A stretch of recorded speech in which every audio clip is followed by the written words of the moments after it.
Hey y'all, this is gonna be part 2. I'm gonna repost the other video. We're gonna call this story time first creeper. That's what I'm gonna call it, the first creeper. And I'm gonna take my glasses off because I don't like the glare.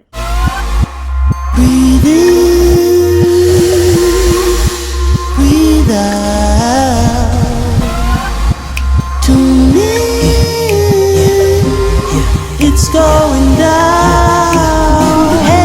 Hey you, it's me, ms.v. I'm on your screen. Welcome to my show. I have so much to share. Indeed, come on this journey and I'll show you how I roll. We'll scream and shout and let it all out. Scream and shout and let it out. Oh, scream and shout and let it all out. Right here, right now. You are now watching ms.v. Yeah. I was living in Maryland. I went to school on the base and I was in first grade. And so it was like just like every other elementary school. You know, we're in first grade and there's this man. It was a black man. He was like the lunch monitor. I don't even know what his job was. Still to this day, I don't know what that man did. He was like the lunch monitor or something, or a janitor, something. I don't know what the man did. He had the same last name as me. The only difference is we had one letter difference. Like he had an I in his name and I had an E. I had this little light-skinned girl in my class. She was really, really pretty. Like she was really pretty. And she was really, really light-skinned. So I don't know if she was mixed or Hispanic or what she was, right? But this man would always he would always be at our table. And it would always be like me and like some other girls and like maybe a boy or whatever. So he would always come up to the little light-skinned girl, and I'll call her Bianca. So he would always come up to Bianca and be like, and call her princess and call her beautiful and like smile at her and be like very much creepy. And then to the rest of us, he would be really mean. So it was like, but he just was so mesmerized by Bianca. But we just kind of like went with it. We just thought he was a mean guy. But then we seen him be so nice to Bianca, right?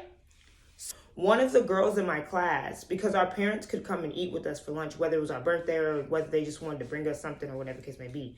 So one of the girls' moms came and ate with us at lunch. And we were trying to tell her what was going on. Like, yes, he's so nice to Bianca. Like, and he's so mean to the rest of us today. We're trying to like tell her what's going on, right? We telling the mom what's going on or whatever. And she's like, what? And we're like, yeah, he's just so mean to us. And he like always like is nice to her. And he like, we're telling her that he calls her princess and beautiful and and he's like so mean to us, right? We're telling her, because she was like, I'm going to talk to him. We were like, no, don't talk to him. Don't say nothing to him. Like, we're telling you this information for you. So the mom goes and she confronts him and she's like, yeah, they said you were mean to them. But it's like she confronted him in a way of like, I don't think she knew how serious it was, the way he was moving. So she confronted him like, I'm going to talk for them because you're not going to listen to what they're saying. But in reality, we was trying to tell her like, no, this man's creepy and he's being weird. I don't know if that's how they felt, but that's how I felt. She told him like, oh, they said you're so mean to them. And then he was like, what? Smiling with us. He was talking to us, joking with us, being so nice that day. So nice that day, right? So the next day comes, the mom's not there.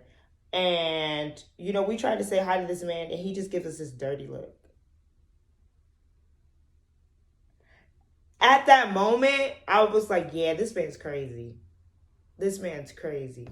Because what the heck? He wouldn't do anything that was enough for them to say he was weird. You know what I'm saying? But you could tell she was kind of like when he would call her beautiful or pretty or princess or something like that, she would just be like. And at first, we thought that she was related to the guy. And she was like, I don't know him. Like, we even told us, like, I don't know that man. Like, we thought that was like her dad or, you know, something like that. She was like, no, like, I don't know him like that. Or maybe they were outside. They knew each other outside school. I don't know. But he was really weird with her. After the mom left and the days after that, I never talked to that man again. He never came to our table geeking. Like, he kind of stood back. He was a little standoffish after a while, I think, because I think he realized we knew what he had going on. That was the first time in my memory that I ever seen a man be out of pocket with a young girl. And still to this day, that man never left my memory, and that girl didn't either. It just stuck with me, and now I understand why that memory never left, because that man was creepy.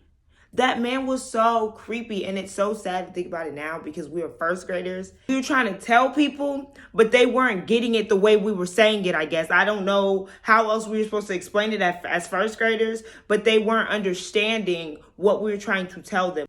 After that, I didn't stay the full year in that school. I don't think I ever told my mom, like, what was going on. That's why a lot of stuff that happens to children, people don't help, because they don't be knowing what's going on for real. And the kids can't really explain their emotions. Like, even as a kid, I knew he was wrong. There's a lot of kids that know certain things are wrong that they just can't explain it. They just can't explain it to you and make it make sense.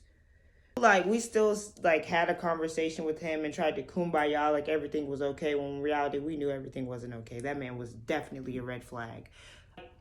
I had to tell that story time, and I felt like it was a very important story.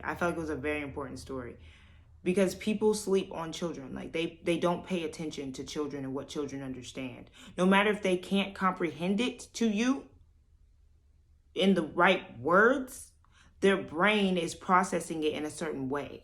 Kids really know what's going on. Like, if we could have explained it to that lady in a way that it made sense, if we were like in high school or something, or middle school even, then it would have been better. But instead of doing what she needed to do with the information, she kind of confronted the man and let him wiggle his way out of there.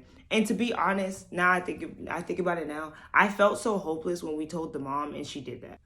And I'm not saying he did anything to the girl, whatever the case may be, but it's just the principle of, like, if you see a person that's a creeper around children, check that right then and there. Don't continue to let him be around children. Don't continue to let her be around children if you know that they do things that is not okay to the child's mental state. Like, I added this story time because that's another reason, that's one of the triggers of why I want to work with children. Help them understand the world, but let them enjoy their time of being young. But this next story time is going to be the story time of when I moved to Florida. Everything started changing really, really fast. This is literally one of the reasons why I do what I do.